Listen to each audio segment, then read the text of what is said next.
Welcome to Friday Facebook Fix. This is where I bring you information and a whole heap of value about all aspects of using all of Facebook as an incredibly powerful business tool. I'm Adaire Palmer, and today we're going to welcome back again ChamTang. Cham is a special guest, ChamTang, from Authentic Education, who is returning for another Friday Facebook Fix with me. I'm just bringing him into the show now. Cham is sharing with us today his expertise, some of his tips and tricks about using Facebook ads to scale your business without having to break the bank to do it. He is the head of marketing and co-founder of Authentic Education, a business review weekly fast. Did I get that right, Cham? BRW Fast 100 company. He's an online marketing and sales automation genius. He's worked with Anthony Robbins, Dr. John D. Martini, and over 350 businesses right here in Australia. He's spent over $500,000 in Facebook ads over 8 years, and he was personally mentored by Facebook. He's a Facebook certified professional planner with his dynamic and no BS presenting style. He is passionate about helping people attract more prospects, sell meaningful products and services, and get rewarded from it. I love the fact, Cham, that you can show us how to get a 500% return on every marketing dollar we spend, even if we're starting from scratch. My God, welcome, Cham. That is great to have you back again. Thanks for having me back, Adaire, and thanks for that great intro as well. I'm looking forward to see what everyone's questions are about Facebook ads. Please ask your questions, because we've got half an hour here, and it's almost like how long is that piece of string? You could probably talk for hours or days or weeks or months about Facebook ads, but in a tiny fraction of time, we'll get in as much information as we can. So today we're talking about marketing Facebook ads made easy, and we've got Jerry and Theone. This is everybody's other favourite G&T. Theone's here. Joanne is here. Welcome, Joanne. And Sharon's already getting her link to book. Charlene is getting her link to book for the marketing seminar. So we can talk about that in a moment. Please, if you have any questions of Cham, ask your questions, and I'm sure Cham will be able to answer the most common questions I get about Facebook ads. That would probably help people. The overriding structure, and one of the reasons we use Facebook, just to cover off some other questions I get, sometimes people say, what about LinkedIn? What about other forms of platforms that can do ads like Google AdWords? And the question I always have for people is, how many of you regularly check LinkedIn? Even if you're trying to reach a CEO or someone that you believe is more likely to be on LinkedIn, what is a CEO doing on LinkedIn for hours every week? The truth is they're not. And you can't advertise to them if they're not actually checking their newsfeed on LinkedIn. So therefore, even if you want to reach managers or anyone else, all of those people still have friends and family that they're reading about on their newsfeed on Facebook. So therefore, Facebook ads we still use to reach managers, CEOs, doesn't matter who it is. It's looking like 16 million Australians use Facebook every month, and our population's only 24 million. So if you've got an adult human being that you want to reach in Australia or anywhere in the world, chances are they're on Facebook. I also talk about Google AdWords. That's more of an advanced thing. If you don't know what you're doing with Google AdWords, it can be very confusing and very expensive, and because it's so cutthroat. So what I would recommend is that you master one platform first. But the good news is Facebook not only is more easier and more powerful to use and has more people on it than all of those other ones combined, it also owns Instagram, which now has 600 million users worldwide. So just one platform you need to master, just Facebook ads, and then you can get reach on Instagram and everything as well. I just read this morning, Chan, the WhatsApp people are turning to, because with the trending feature now going from Facebook, that people are now turning to WhatsApp for their news, which is really interesting because Facebook owns WhatsApp as well. That's right, I got that covered as well. Sharon's saying AdWords is confusing. And we wanted to talk today about using Facebook ads, which is, I love what you said about the LinkedIn platform, because people who go, my audience is on LinkedIn, And that's a whole, I think, a different discipline as well. Like social media is social media, but within that people niche, and we can learn about how to use those platforms best to connect with our audiences. But I love what you said, Cham, about them being on Facebook, and this is where the party's happening pretty much. That's right. It's a one-stop shop. And one of the things I might go through, I was actually showing someone else the other day some cool things you can do on Facebook. So I'll share with you some cool stuff you can do on Facebook that you actually can't do on LinkedIn, Twitter, Pinterest, or any of those ad platforms. The first really cool thing you can do is lookalike audiences. Now, lookalike audiences is where you can get a group of people that already have expressed interest in your product or service, and you can say to Facebook, here's a whole bunch of people, go find me other people that look like these people. And Facebook will show you 170,000 people in Australia that look like those people. I'll give you an example. Let's say you've got a website right now. You could say, show me all of the people that are visiting my website. And 8 out of those 10 people are going to have Facebook accounts. So then you could say to Facebook, over the last month, I had 400 visitors to my website. Out of those, 350 had Facebook accounts. I can create an audience. It's called a custom audience. I can create a custom audience of 350 of those website visitors. And then you can say to Facebook, show me 170,000 people that look like those 350. And you can get very creative with this. And you can do things like, show me all of the 200 people who bought my product and service last year. I want to create 170,000 people that look like those people. All you got to do is upload either their email address or mobile phone to Facebook to what we call a custom audience, and then we go and create a lookalike audience with those people. And I know just me using my hands to display it isn't the best use of an example, but I go through it in more detail at that one-day marketing event I've got coming up across 7 cities, which you recommended, which is called Marketing Your Message, which I believe people have to just type ad in the chat box and they get more info on that. You can get a link. Lookalike audiences is a really cool thing. Another really cool thing people don't know you can do is what's known as the Facebook pixel. The Facebook pixel is a little bit of tricky code you can put on your website. Yes. All right.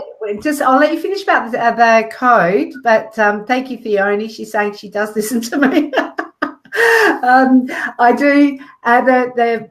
We'll go back to you saying you upload your email address, but what if you're actually just starting and you don't have an email list, or your email list is very small? I'd love to learn about pixels too, because it's probably one of the biggest well-kept secrets from small businesses who aren't marketers themselves. So if you're just starting out and you don't have a list of mobile phone numbers or emails who are good clients, what you can do still, if you've got a website, you can put that Facebook pixel on and then start tracking visitors, not only to your entire website, but for a specific page. You could say all the people that came to just my page about vitamins, just my page about fashion. You can also get even trickier and say, show me all the people that visited this page, but not that page. So as an example, I could say, show me all the people that visited the Marketing Your Message page, but not the Marketing Your Message thank you page. So if they didn't visit the thank you page, I can target ads that say something like, I saw you came to my page but didn't actually register. Maybe we're taking the relationship a little bit too fast. How about I give you some value first and show you the top 3 things I believe you should know in marketing. You can also do other things like if you've got a Facebook fan page, let's say you've got 200 likes on your Facebook fan page. By the way, the minimum is 100. If you've got a minimum of 100 likes on your Facebook fan page, you can say to Facebook, show me all of the people who look like these people who've liked my page, which is, by the way, another reason why you shouldn't purchase likes, because you can't do stuff like that. And the other thing that you can do with your fan page, because that's my area of expertise, is helping people fly with their fan pages or their business pages. I don't know if I've actually heard it called fan page for a while, Cham, but and I think it's probably more of a traditional US term, I think, but you've been mentored by the Facebook as a certified professional planner. So which is pretty impressive in itself. We did talk about that last time. With the business pages, if you are asking your friends, which includes maybe your parents and your great Aunt Marge and your, your friends' dogs, but whatever, it is also important to, when you do get people liking your page, don't purchase likes, because I think that's absolutely a no, because, and we did speak a little bit about that last time, but make sure that you get people who are really interested in what you have to offer, which means it goes back to getting your target profile nailed, because if you don't have that right, then you could be getting, what do they say? You could be in the wrong forest, up the right tree in the wrong forest. So it does go back. Your lookalike audiences, you might be actually way off base to the people who actually want your services. So, we've got Joanna saying, well, what if you have no website? So you did mention that about use this fan page instead. Yes. So if you have no email addresses, is that the same to upload? Is that the same that you would do? Yeah, that's right. You don't even have to upload their names. You either just upload all of their email addresses, and then Facebook finds a match and says, in our tests, as long as the email addresses are fairly current, about 3/4 of them will be a match, in between 2/3 to 3/4. If you have mobile numbers, people only generally have one mobile number and they don't change very regularly. So you're more likely to get a match on a mobile number, maybe like an 80% match or something like that. So I would generally say minimum 150 mobile numbers or email addresses, but the more the merrier. If you can find 1,000, that's better, because now Facebook's algorithm, its secret sauce, it's easier to find a match with 1,000 people, a more of an exact match, a pattern, if you will, with 1,000 people, as opposed to just 100 people or something like that. Okay, so Sharon's saying, often when talking with my clients, they haven't liked my Facebook page. So that's that's something else that you can do when you have your clients. Ask them for a review on your page. Yeah, that's right. Ask them for a review. In your email signature, you could say, like my page to get the latest updates and news and special offers. I always want to like my page. You can say follow first. Say that again.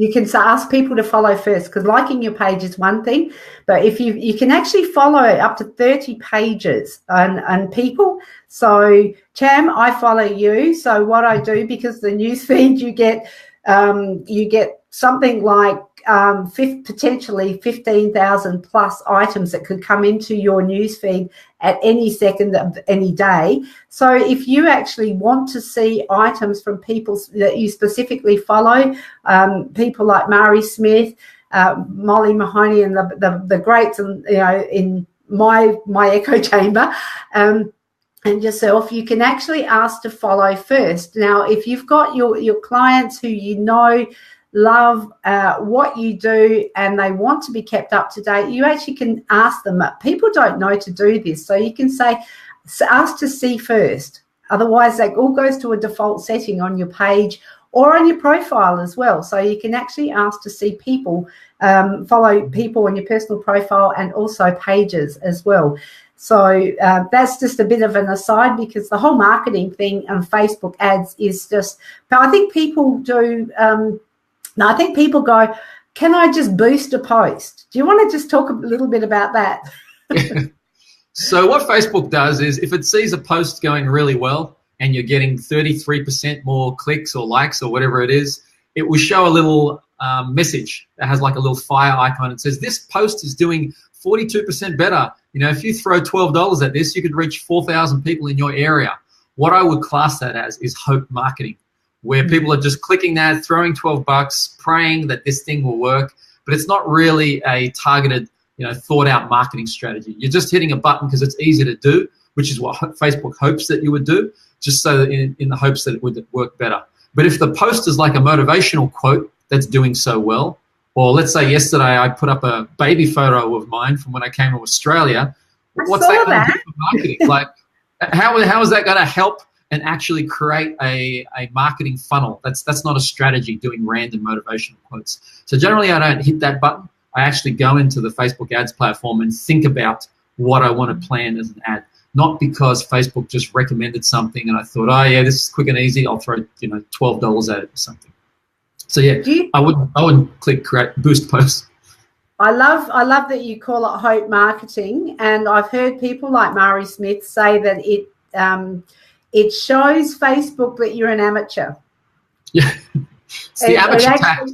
And no offense to anyone who's clicked it, because I've clicked it in the past before. I thought, oh, that's quick and easy to do, but it is a bit of an amateur thing.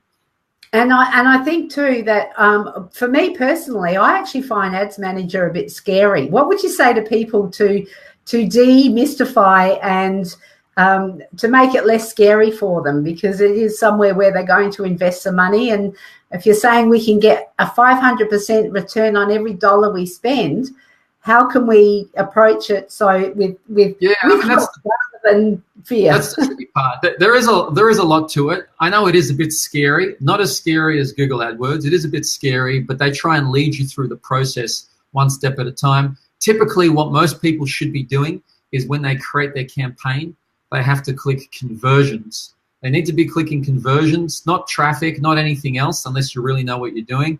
You're going to be clicking conversions, but in order to click conversions, you need to install that Facebook pixel, because that pixel tells Facebook what success looks like. Because how else will Facebook know that you've successfully got an opt-in, a lead, a registration, or a purchase? You need to tell Facebook that anyone who comes to my initial page, success looks like they came to the second page, which is the thank you page. Because you can only get to that page if you went through the first page and put in your details. But in order to do that, you need to click conversions, and you need to also install the Facebook pixel. From there, there's lots of many types of ads people could do. I recommend, if you're just starting off, just do an image ad. Don't worry about carousel ads, video ads, all these other things. Do an image ad. When you're ready for that next level, then I would recommend you do a video ad. A video ad where you speak to camera, or maybe you've got moving pictures, text, all those different things you could do. A video ad will be next, because video ads have higher engagement.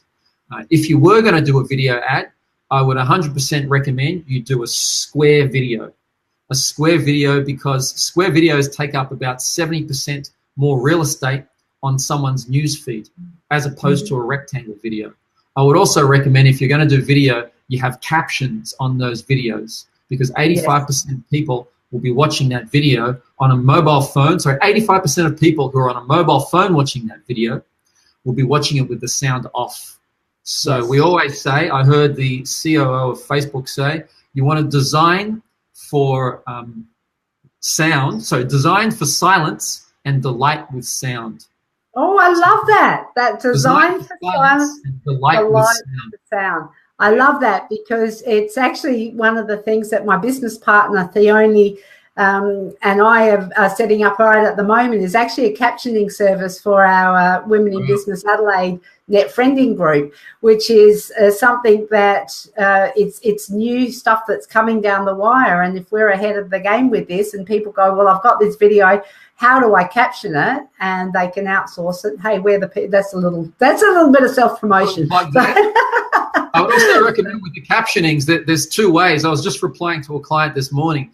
Facebook sometimes can be quite fiddly with captions. You upload the caption file, which is a SRT file. It's a subrip type file. Anyways, you upload that, but sometimes Facebook doesn't quite get it, whether or not it's ads, or I tried to upload a caption to my Facebook Live and it just wasn't working. So when you got a video that you're uploading to Facebook for an ad or anywhere else, if the captions aren't working, you got two options. Number one, you upload up that SRT file. Number two, you do what's called bake the captions in. Baking captions in is when the video file actually has the captions written into the file. So you don't need a separate file because they're already written in there. So you find a service, maybe you're going to offer that service, hopefully you do, but baking in captions is pretty good. We do that on our videos. And it's something that is that people don't know that they need. Yeah, that's right. Because 85% of people watch video with the sound off. Yes, correct. And I know, I mean, how many people just, sort of grab their phone and sort of in bed in the morning, perhaps don't want to disturb their partner, and they've got a video that they go, oh, yeah, I wanted to catch that. And a lot of people don't watch past the first 3 seconds. So if you're not designing for silence and your first 3 seconds is hi, welcome. My name is Cham from Authentic Education. And there's no captions or anything. You've lost them. They're just they're thinking, I'm out of here. And now all of this budget, all of this effort you've put in, half the people you're going to lose straight away. Now, Sharon's got a question. She's saying, is this a second page on Facebook? And I'm not quite sure what she meant by that, Sharon. Perhaps I think she was talking about that when we were talking about the pixels on a website. So, yeah, if it's the pixels on a website, then that's your actual website page. So what happens is I'll give you the example. Someone might be talking to their friend tonight over dinner about authentic education. They say, I'm going to go check out that website. They check out our website. They don't do anything, but they've got a Facebook account. Because I got the Facebook pixel on my website, it sends a message to Facebook saying, Mary Smith checked out your website. So now I can find Mary Smith on Facebook because I can create an audience of people that says all the people that visited my website in the last 30 days but haven't done anything, I'm going to advertise to them on Facebook saying something like, I saw you checked out my website. Or you don't even have to say that. You could just say, hey, we've got this free event coming up soon called Marketing Your Message, come along. So there are the ways you could do it. Sharon could have been talking about, sometimes people get confused about their fan page and their personal account. So you've got a personal account which has to be your name, like ChamTang, and then you've got a fan page with people like, such as your fan page could be ChamTang, it could be Authentic Education, it could be a business name, it could be whatever it is. So she could be talking about that as well. It could, and people do get confused between your personal profile and your business page, and they do. It's a bit like it can be a little bit daunting and a bit confusing if you don't understand and know your way around the platform. But I have developed a concept called the House of Facebook, and it actually is I came up with it sitting at a cafe with a guy who said, I don't want to be me on Facebook, I just want to be my business. And I just had this visual of a house with the central passageway being your personal profile, and the only way in or out of the house was through your personal profile. And I just drew this top-down picture of a house.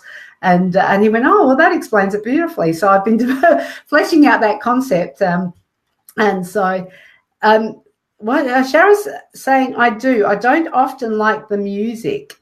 Okay, now I'm not quite sure where there might be a bit of a lag. I see Rosdo has asked a question. Transcription of the audio, is that what you mean? Yes. Transcription of the audio, for sure. Yeah. Yep. So, and Sharon's going, oh, so the pennies dropped somewhere there. So I guess in terms of using marketing made easy, using Facebook ads, is there any? Sharon's saying, I think it was the web page. Oh, okay. Good. Is there any other tips that you could give us around? So many tips. Stay here all day. Well, that was probably a leading question, but what would be your main, in the last few, we've got just less than 10 minutes now, is there, listening to videos on silent. Yes, Sharon, okay, cool. Barbara's here too. Hello, Barbara. How you doing, hun? Great to see you. Barbara is a colleague of mine who also does live broadcast, live videos, and her audience is very similar to ours, Cham. She talks to people in the healing massage industries. Barbara, if you haven't booked in to come and see Cham, he's actually on the Gold Coast. When's your seminar up there? It's in a couple of weeks' time, yeah. If you type ad in the chat box, it'll send you that link that's got the exact dates, but I can't remember off the top of my head, but we start in Adelaide next Sunday. 24th of June. So I've booked my ticket. Hubby has bought his ticket bought our ticket. We've booked our tickets because there's free. You bought your ticket, let me know because I want to see who's selling it.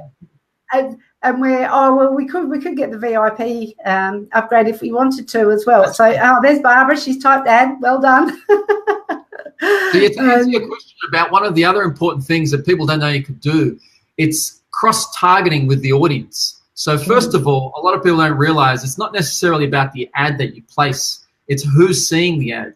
In actuality, who's seeing the ad is the first most important step if you're showing the ad to the wrong person, it doesn't matter how good your ad or landing page is, you've lost the battle before you've begun. So it's the audience. And one of the things people don't realize with the audience is you need to spend just as much time thinking about targeting your audience and selecting multiple audiences as you do spending time on creating your website page or creating your ad. So as an example, one of the things people don't realize you can do, you can cross-match audiences. I'll give you an example. Let's say I had an ebook I was trying to get people to download. It's called The 7 Presentation Secrets of Steve Jobs. The audience I could do is say to Facebook, show me all the people who are interested in Steve Jobs, the Apple iPhone, the MacBook Pro, iTunes, and they have to also have an interest, at least one interest in public speaking, Toastmasters, presentation skills. Yeah. So now I've got anyone who's interested in Steve Jobs, any one of these things, and they also have to be interested in any one of these things. So now when they see the 7 presentation secrets of Steve Jobs, they'd feel like you're targeting them, which you are, because you want your marketing to be speaking as much as possible to one specific person, to what I call, we pierce the veil of indifference. I'll give you another example. Let's say you've got a home-based business you want to market. You could say, show me all of the people who are interested in a home-based business, starting a business from home, working from home, but they also have to have at least one interest in this other list. They have to be a mother, recently have kids, interested in any websites or magazines that only a mother would be interested in. And now the advertisement says, are you a mother who is too busy to get a regular 9-to-5 job and you want to work from home, making good money while you look after your family? That's what the ad says. And then you could even go further to target it. So now you could target it to women between the age of 30 to 40, and you'd have a picture on the ad of a 30 to 40-year-old lady. You could also target it further and say just within a 14-kilometer radius of Brisbane. So now you could say, are you a single mother, and not a single, are you a mother in Brisbane who is looking to earn extra money while her kids are being looked after? Something like that. So audience is critical, and a lot of people just don't even think about it. I've seen ads where the audience is like targeting 3 million people in Australia, which is massive, right? Because all they've done is any age group must be interested in either health, wellness, fitness, losing weight. That's 3 million people. Your marketing budget isn't big enough to target 3 million people. So if you're only going to spend a few dollars, you might as well target those. And there's 3 million people who don't necessarily resonate with you or want what you have either. So it really is about getting very, very niched, and we can afford to do that on Facebook because there are so many people here. We don't have to worry about missing out because this pie is just so big, and we're actually creating a bigger pie. And we've got a question from Roz, which is a great question. She wants to know, a pixel on a website, is that different to a pixel in an image? Yeah, totally different. The Facebook pixel, it's a misleading word. It's also called, in Google, they have a version of it. It's called the remarketing tag or the remarketing code. So instead of saying Facebook pixel, just think of Facebook pixel code. So it's a little bit of HTML code that you have to put on your website, but it needs to be in the heads. It's getting a little bit technical.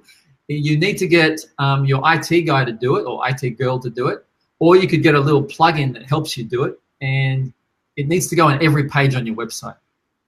So in a way that even if I was to create a new blog post or a new page on my website now, that Facebook pixel code would automatically be there because I've used a program to make sure that any new page, that the code is there. So it tracks every single individual page on your website.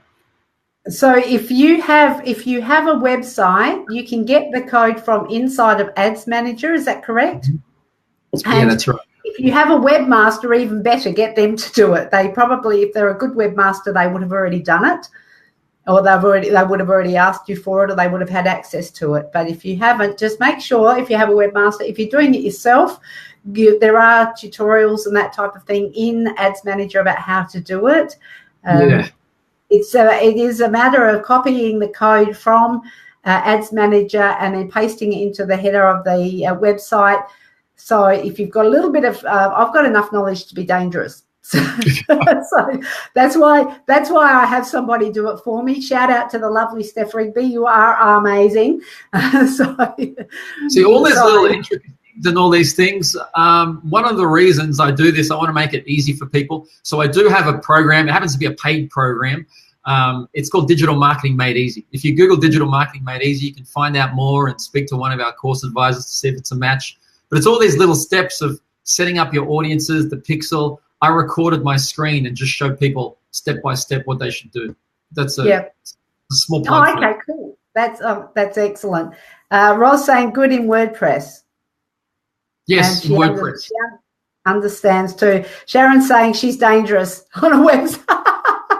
Yes, information can be dangerous. That's for sure. Yes, and of course there is your program, and I think the if you come along to marketing your message, which is you've taken elements of that program, and it's a very good program as well, that you can come along, see Cham live, and get the knowledge firsthand. I think that's brilliant. So we're down to the wire. There's 6 other different marketing strategies I'm going to go through, and I'm going to go through a step-by-step overall marketing plan that you should be using for your business. For the 4 types, it's either product, service, education / information, and the 4th type of marketing business is if you want to be an affiliate marketer or a network marketer and you just market other people's products or services. So I go through strategies for that too. It takes about a whole day to do. And I have I've been to, I think I came to your first one in Adelaide. Yeah, you could have. And that was pretty awesome, and I'm definitely booked in to go, and I look forward to meeting up with people who are booking their seats in Adelaide for next Sunday, the 24th of June. Just type ads in the comments and you'll be sent a link that will give you an opportunity to book your seat anywhere. So it's the Gold Coast, Sydney, Melbourne, Perth, Parramatta, Adelaide. Brisbane. So yeah, that's right. 7 cities. So that's the road show for this roundup. Cham, it has been an absolute delight talking to you. That half hour has flown. Please don't go anywhere. I'll just wind this up and then we can we'll touch base in the lobby afterwards. So cool. Thank you again. Thanks for joining. Hope you learned a lot. It's been awesome. Okay. So ChamTang from Authentic Education, thank you very much for joining us. It has been a learning, always a learning. There is so much to learn. Sometimes it can feel a bit overwhelming and daunting. And what Cham does is he does actually put, like I said, I've been to his Marketing Your Message workshops. I went to his first one in Adelaide, going next Sunday as well. Type out in the comments to get your free tickets to come along, because he does simplify it, and the way of presenting it and putting it across makes it very, very easy to understand. And I'll be back with you again next Friday for Friday Facebook Fix. I'm Adaire Palmer. You have a wonderful weekend. If you're in Adelaide, rug up, stay warm, because it's bloody cold at the moment. Okay. Have a great weekend, everybody. Bye for now.